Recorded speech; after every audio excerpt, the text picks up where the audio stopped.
Hello, this is my presentation of my life story. I have already taken two preparatory exams this year.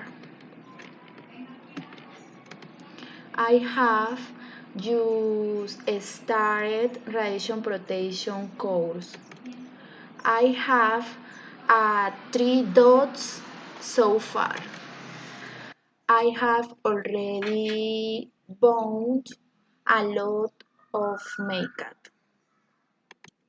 I have already skated. I still haven't my driving pass. I haven't traveled outside the country so far. I have never eaten sushi. I haven't finished the English course yet.